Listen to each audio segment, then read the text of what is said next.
mesothelioma diagnosis is a challenging process, but getting it right matters enormously. The wrong diagnosis leads to the wrong treatment, and delays in diagnosis allow the disease to progress. Because mesothelioma mimics other conditions, misdiagnosis happens more often than it should. Today, I want to walk you through exactly how mesothelioma is diagnosed, which tests are done and why, and most importantly, what the one critical test is that actually confirms the diagnosis. I'm Terry Oppenheimer, and I've been writing about mesothelioma and asbestos for the website mesothelioma.net for over a decade. I'm not a physician, and this is not medical advice, but understanding the diagnostic process can help you advocate for yourself and make sure you get the answers that you need. Now, the diagnostic process typically begins when symptoms prompt a visit to your doctor.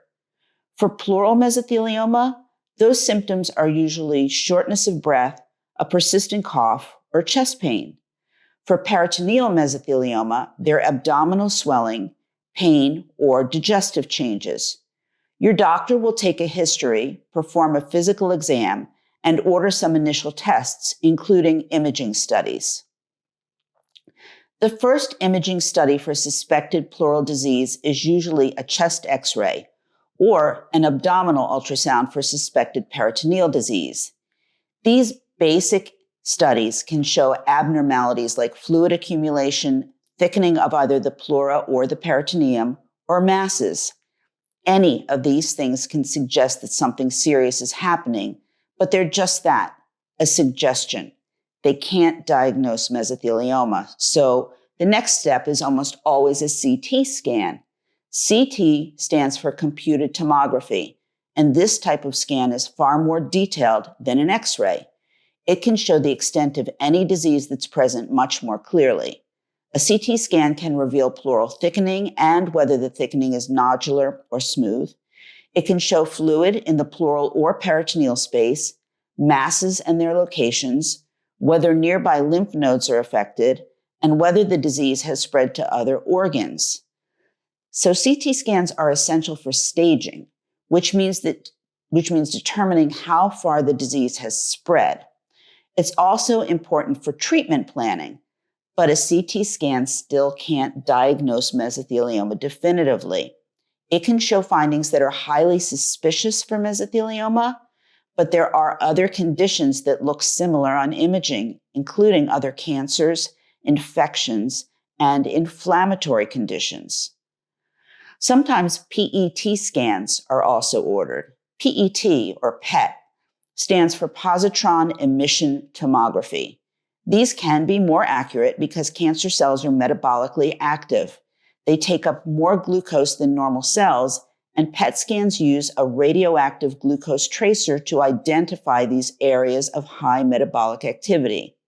On PET scans, mesothelioma typically shows up as an area of intense glucose uptake. It helps identify the full extent of the disease, including whether metastasis to other locations in the body has occurred. And combined PET and CT scans provide both anatomical detail and metabolic information, which makes them particularly useful. MRI scans are sometimes ordered, particularly when surgery is being considered. An MRI provides excellent detail about soft tissue involvement and can show whether tumors are invading nearby structures like the chest wall, diaphragm, or even the spine.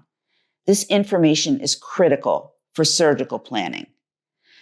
Now, before I go on, I want to take a break and ask you a quick favor. If you find these videos helpful, please hit the like and subscribe buttons below. It makes it easier for other people who need this information to find us, just like you did. Also, if you have questions or there's a topic you'd like to see addressed in a future video, you can send me a note in the comments section. And make sure you watch until the end, because I'm going to give you valuable information on where to find resources that will make a real difference for you. Now, in addition to imaging studies, blood biomarker tests may be ordered. As I've discussed in other videos, tests like Mesomark, measure levels of soluble mesothelin-related peptides in the blood. Elevated levels can support a suspicion of mesothelioma, but these tests have significant limitations in sensitivity and specificity. They can't diagnose mesothelioma, but they can be useful for monitoring treatment response once a diagnosis is established. It's just not a diagnostic tool. The critical test, the one that actually confirms a mesothelioma diagnosis, is a biopsy. There's just no substitute for a tissue biopsy in confirming mesothelioma. Imaging studies, blood tests, and clinical findings can all suggest mesothelioma, but only examining actual tissue under a microscope can confirm the diagnosis. This isn't just a technical requirement. A biopsy has enormous practical implications. Different types of mesothelioma require different treatment, and even more importantly, mesothelioma and other cancers can look similar on imaging but require completely different treatment approaches. An incorrect diagnosis based on imaging alone could lead to months of undergoing the wrong treatment, all while the actual disease progresses without being treated. It's a deadly mistake. Different biopsy techniques can be used depending on where the disease is located and how it's presenting. One procedure is thoracentesis. This is where a needle is inserted through the chest wall to draw fluid from the pleural space. If there's significant pleural effusion, this is often the first thing that's done because even though it sounds awful, it's actually minimally invasive. Unfortunately, diagnosing mesothelioma from pleural fluid is quite challenging because cancer cells in the fluid can be tough to distinguish from reactive mesothelial cells, and false negatives are common. So although thoracentesis is useful for symptom relief, definitely, and for initial evaluation, it often doesn't provide the definitive diagnosis that's needed. The next option is thoracoscopy, which is also called VATS, which stands for Video-Assisted Thoracoscopic Surgery. This is often the preferred approach for obtaining pleural biopsies. A small camera and instruments are inserted through small incisions in the chest wall, and these allow the surgeon to directly visualize the pleura and take multiple targeted biopsies from suspicious areas. Thoracoscopy provides better tissue samples than needle biopsy alone and allows a visual assessment of the extent of disease. CT-guided needle biopsy uses imaging to guide a needle directly into a suspicious mass or thickened area of the pleura or the peritoneum. This is less invasive than thoracoscopy, but provides smaller tissue samples, and sometimes they can be insufficient for the extensive testing that's going to be needed. When peritoneal mesothelioma is suspected, laparoscopy can be used. In this procedure, similar, a camera is inserted into the abdominal cavity to allow your doctor to visualize and biopsy areas that look suspicious. Some doctors will start with paracentesis, which is drawing abdominal fluid, but this test faces the same limitations as thoracentesis does for pleural fluid. Whatever biopsy method is used, once the tissue is obtained, it goes to a pathologist. This is where the real diagnostic work happens. Pathologists examine the tissue under a microscope and look at the cell characteristics. Mesothelioma has three main cell types: epithelioid, which looks like organized glandular tissue, sarcomatoid, which looks like spindle-shaped cells, and biphasic, which has both. Visual examination of cells under a microscope still isn't enough, though. The critical next step is called immunohistochemistry. It's where special chemical stains are applied to the tissue to look for specific proteins that are expressed by different cell types. Mesothelioma cells express certain proteins and don't express others, and this creates a specific staining pattern.